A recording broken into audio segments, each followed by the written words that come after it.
Are you considering putting your house on the market in 2025? There are so many things to consider. It's a crazy new real estate market, and you have to know these facts that I'm going to give you to have an edge in the market, get your home ready to sell, and get it priced correctly in your particular market. But hey, I'm John Bice with eXp Real Estate and the Florida for Boomers Network. So this goes out to all of our baby boomer clients. You may be in California, you may be in Washington State, you might be in New York, you might be here in Sarasota. But if you found me here on YouTube, we market to baby boomers, people who are selling and buying here, a lot of people relocating here. We put out a ton of information about the area, about the real estate market to keep you informed if you're a buyer or a seller. So if you're looking for that kind of information, hit the subscribe button and the notification bell. We put out information once or twice a week about the Sarasota, Lakewood Ranch, Parrish, Venice area, all the way down to Welland Park, which is down near Inglewood. And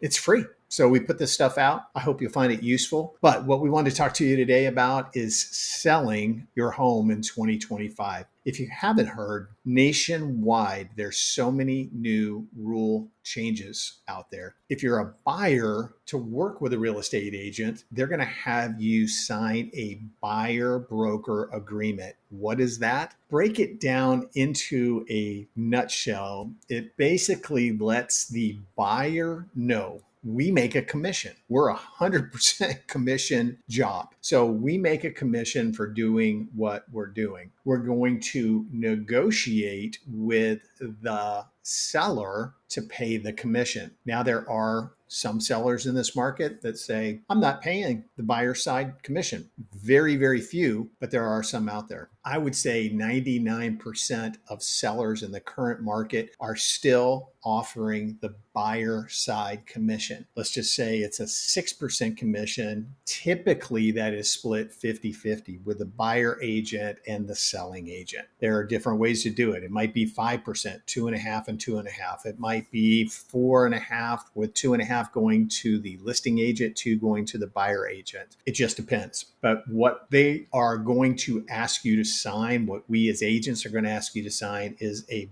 buyer broker agreement. Hey, you're working with us. We're going to help you find that property that you're looking for and go out and search. Now, I've done these pretty much my whole career because I'm going to spend maybe a week with people, showing them properties, drive them around. We might go out and have lunch and just do the whole thing. I want them to sign this agreement because I don't want them to walk into an open house and Bob says, hey, I can get you a better deal on the house if you work through me. And a week of my time, gone. So I've been doing buyer agreements for a very, very long time, but this is now a law that we have to have these done. So that's something you're going to have to know about. And as a seller, the listing agreement, especially in the state of Florida, it's broken down into the separate categories. It will say, I'm paying my listing agent this percentage. I'm paying but the buyer agent this percent to equal 6% or 5% or 4.5% or whatever that is that you've decided. Your agent will give you advice on that. So that's very important to understand. That's one of the biggest changes in our real estate market. The other one is our inventory levels. Now, I watched a video today. A guy, he gets tons, he had 500,000 views on this video saying that the Florida real estate market is crashing and it's just terrible and all these things are happening. Well, what they don't backtrack and tell you is during the COVID time, our prices were up probably 30 to 35% because we went to almost zero resale inventory. Why is that? Well, the people who were flocking to the state of Florida purchased everything up. There were bidding wars on things. Our inventory went down. And then there were a lot of people that were afraid during that period to have people walking through their homes. So that made inventory even lower. Well, what has happened in this time frame? People have figured out that, okay, we can have people walking through our house again to sell our house. The builders have caught up. So the combination of those two things, people were waiting for interest rates to come down so they could sell and repurchase something. It's kind of like been the perfect storm. The builders caught up, people started selling again. So our inventory levels have gone past what we consider to be normal, which is 6 months of inventory. So it's gone past that level. So that drives our prices down even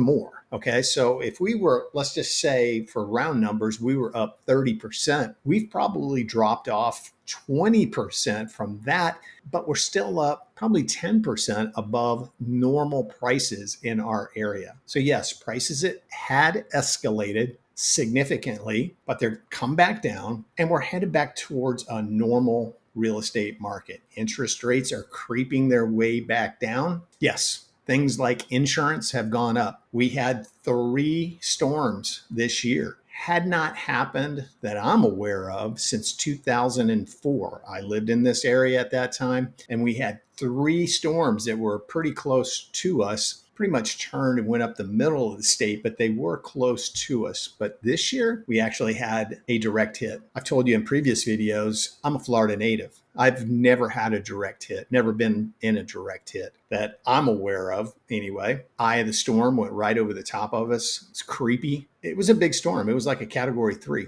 So this area where I am, it's called Palm Air, relatively no damage other than to old pool cages. A lot of those got blown off. Our pool cage had been replaced. No damage. Didn't even lose a screen. Lakewood Ranch, they didn't even lose power for, I think, I talked to somebody the other day, their power went off for like 30 minutes. But other than that, they didn't even lose power during the storm. So yeah, insurance rates have gone up. As property values increased, taxes went up, yes. But if you're homesteaded like we are, your property taxes can only go up 3% per year. I bought this house in 2018. Our property taxes were $4,400. I just got my new tax bill. Our property taxes are $4,750. So from 2018 to 2024, that's what it's gone up. So these are all things you need to know to be in this real estate market. But really what we need to know as a listing agent to help you get sold is, what is your goal? Are you putting it out there? And the most used buzzword I hear, I don't know where everybody gets this, we're not going to give our home away. Well, no kidding. I work on commission. I want to sell your house for the most possible. And every other real estate agent does too. So they're not going to come in. Maybe there are agents that do that and give you a lower price so it'll sell quickly, but I'm not one of them. I'm going to give you a fair price.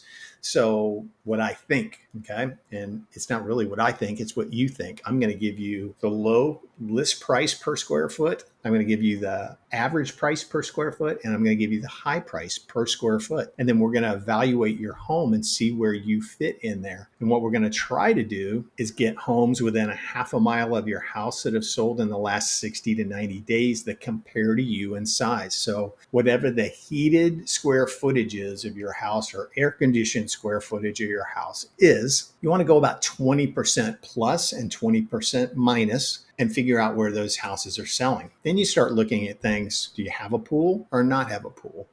Are you 2-story or 1-story? Are you on a lake or not on a lake? So you have to compare all of those things in an analysis to get a real good idea of where your house is going to sell. But we want to know what your goal is and when you want to accomplish it. Do you have plans to move to be closer to grandkids? Do you have plans to move into an independent living community? Do you have plans for whatever, just move away? Are you going to sell your house and move into a 55 plus community? Are you downsizing? Do you need a larger house? What is it? And when do you want to accomplish that? And that helps you set your price too. Some people want to throw a line out there and go, it's like fishing. Let me see if they're going to bite on this. And then you sit there for a month and then it shows you've been on the market for 30 days and they lower the price. And in the meantime, the prices have come down a little bit more and you're chasing that market down. So you want to put all those things together. When do you want this house sold? When do you want to accomplish that? When do you want, I'm going to ask you, when do you want to be packing that moving truck and on your way? That's a very important thing to know, and understanding homes in your area. Now, I'm going to tell you, go ahead and look at Zillow. Go ahead and look at some of these sites. I'm going to print them all out and bring them to a listing appointment to talk to you. Hopefully other agents will too. But what Zillow will do, they'll go a mile away from your property. They'll compare square footage, but they're not going to know if you've gone through your house like our house.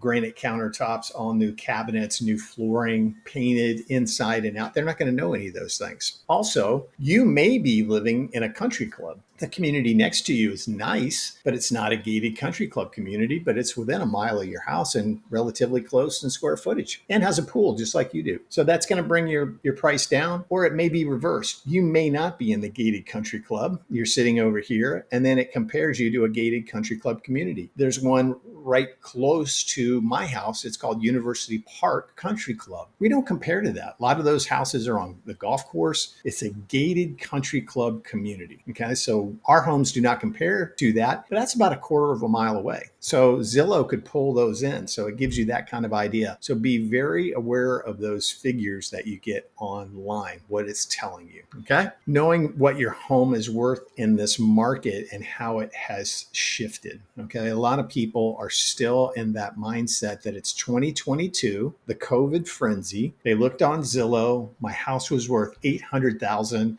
And now, John, you're showing me the average price per square foot that puts my house at $675,000. How dare you? What are you thinking? So have to understand that shift that's happened in the market. We were escalated up so fast, overinflated in value. I'll be the first one to tell you that. And I'm an agent and I sell houses. We were super overinflated in value, but people were gobbling up these properties and paying over appraisal value for them just to get to the state of Florida. All right. So you have to understand where your home is in this current market and how it compares to other homes that are selling around you that compare to you. Making your house ready to sell. This is the hardest thing to talk about because people live in their homes. The vast majority of homes I go to are very clean, but there's a lot of stuff around, stuff that we use every day, all over the kitchen counters, all over the bathroom counters, in the shower, just all over the place. You have to get that stuff put away. You have to declutter. Try to make your home look as much like a model home as you possibly can. Okay. So, if you got the coffee pot out there, the Mr. Coffee for the morning, okay, that's cool. But don't have all these other utensils out. Don't have all the stuff spread all over the kitchen or the bathroom counters as well. Put as much away out of the shower area as you possibly can. Start taking knick-knack stuff and putting it away. Start taking family photos and putting them away. Start buying those plastic tubs from Walmart and putting things away. Declutter the closets. Get stuff out of there that you haven't worn in over a year and pack it away. You're going to move and put it out in the garage. Okay. People look typically at the outside of the garage. Oh, that's a 2-car garage, or that's a 3-car garage. They don't go out there and evaluate, oh, gee, it looked bigger from the outside. They don't typically do that unless you got, somebody who likes to work out in the garage, maybe, do handyman work out there or something, but they don't typically go out there. So you can stack those tubs, but get as much out of closets as you possibly can, as many knickknacks and photos put away as you possibly can. Minimalist is a word that I like to use. You want minimum decorations out for your home. You want to make it model home looking. So what's the cost of selling your home? How much equity do you have? Sometimes when I do an equity evaluation for people, they're a little shocked. They know they owe $250,000 on their house. They believe it's worth $650,000. And then you take out the closing costs and then subtract the $250 that they owe on their mortgage. And they're like, what? Literally, they're a little shocked sometimes. And then we'll get the people who have the equity line of credit and they've got another $40,000 on that and they don't tell you about it. Then they come back to you, oh, John, we forgot, our mortgage is $250, but we've got an equity line for $40. So they really owe $290,000 on that house. So it's important to know all those numbers, know what your closing costs are, and evaluate, is that going to be enough for you to move forward to where you're going to? Is that the number that you're looking for? What number is it? But you have to have a realistic number in there. Your closing costs should be around approximately 8%. And this is just a general number, but 8% of the total sales price of your home. Okay. And there's a lot of variables in there. Are you given a credit for your property taxes? Are you getting credits back for homeowner associations? Or, there's a lot of things that work in there. But if you take 8% or 7% as a number, a round number for your closing cost, and then minus whatever you owe, if you owe on a mortgage or an equity line, that'll give you an idea. Now, what we like to do is sit there with you before you sign the listing agreement and work those numbers out. I can usually get it down to plus or minus maybe a couple $100. Okay. Because there's things like estoppel letters from communities. They have to get a letter from your homeowner association that says you don't owe any money to the homeowner association. It's all good. Some of them charge $75. I've seen them $400. It's ridiculous, but that's what they do. So you need to know what that bottom line is for you to be able to move forward if you're okay with that number. What's going to sell your house? What are the selling points of the community, of your home? What are the things that made you buy that house? That's how your home should be marketed. And you need to let your agent know those things. Okay. I have people all the time walk me through their house and they'll say, one of the reasons we bought this house is one of the things we did to this house because we wanted this. It might be as silly as cabinets and a laundry sink in the laundry room. Had a lady do that. I love this about this house. It has all these cabinets and the sink in here. I love it. So that was part of my marketing of that house, showing that laundry room and making mention of that. But we want to know all those things as an agent to help market your home. If you live in a 55 plus community like a Del Webb here in Lakewood Ranch, we're going to talk a lot about the lifestyle, the gated community, the 23,000 square foot clubhouse, all the clubs you can join, the workout facility, the pools, the jacuzzi, the restaurant that's within the community, how close you are to the beach. We're going to talk about all of those things. Oh, and by the way, this house comes with it. So, and of course, we don't do it like that, but that's what we're going to do. We're going to talk about the lifestyle that people are going to have living in a Del Webb 55 plus community.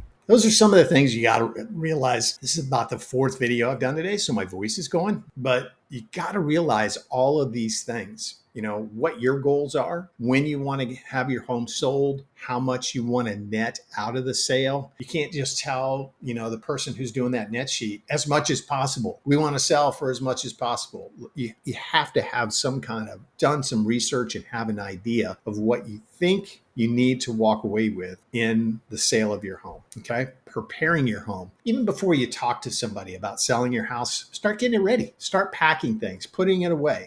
Start decluttering as much as you possibly can. So I hope this is helpful. All of my contact information is always attached to all my YouTube videos. If I send this to you in an email, you can reach out to me. You can email me. You can text me. You can call me. You can set up an appointment to talk to me or an in-person appointment with the Calendly link that's down below. Just click on that. It takes you into my calendar, tells you when I'm available. We can set up a call, a Zoom call, or in-person meeting. So I'm happy to help you, happy to answer questions for you, give you a realistic value if you're in this area on my email. It doesn't matter where you live. You can click on that and find out your home's current value. Now, again, it's going to be a general idea. You could have the absolute best home in your neighborhood, or you could have the average home in your neighborhood, or you could have the home that's not up to the average in your neighborhood. So it's a very general idea, but it's going to give you an idea of what your home is worth. So again, I hope this was helpful. It's a really big change in the real estate market this year. Lots of things to know. So make sure you're working with somebody that can help you answer all of these questions. Make notes, play this video back and make notes of the things I said and ask the person that you are going to have